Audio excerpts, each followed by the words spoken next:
चंद्रपूर मनपाच्या महापौर उपमहापौर निवडणुकीसाठी काँग्रेस आणि भाजपमध्ये अंतर्गत मतभेद उफाळले आहे। काँग्रेसकडून अनेक उमेदवारी अर्ज दाखल करण्यात आले असून भाजपमध्येही बंडखोरी दिसून आली। आता 10 तारखेला होणाऱ्या निवडणुकीकडे साऱ्यांचं लक्ष लागलंय। चंद्रपूर शहर महानगरपालिकेच्या महापौर पदासाठी गुरुवारी उमेदवारी अर्ज दाखल करण्यात आले।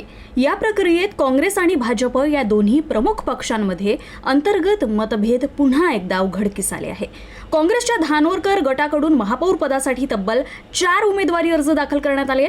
यामध्ये संगीता अमृतकर, सुनंदा ढोबे, संगीता भोयर आणि वैशाली महाडोळे यांचा समावेश आहे। तर उपमहापौर पदासाठी धानोरकर गटाचे राहुल चौधरी यांनी अर्ज केलाय।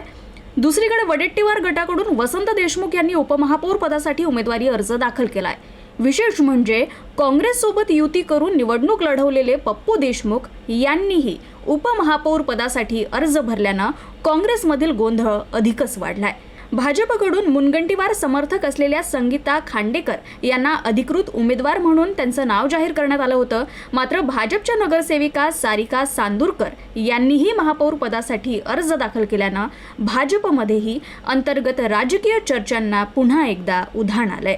महत्त्वाचं म्हणजे भाजप आणि काँग्रेस या दोन्ही पक्षांच्या वरिष्ठ नेतृत्वांनी स्थानिक पातळीवरील समेट घडवून अधिकृत उमेदवारांची नावं जाहीर केली होती। मात्र स्थानिक नेत्यांनी समर्थक नगरसेवकांकडून पक्ष निर्णयाला फाटा देत स्वतंत्र उमेदवारी अर्ज दाखल केल्यानं दोन्ही पक्षातील अंतर्गत संघर्ष संपला नसल्याचं स्पष्टपणे समोर आलं।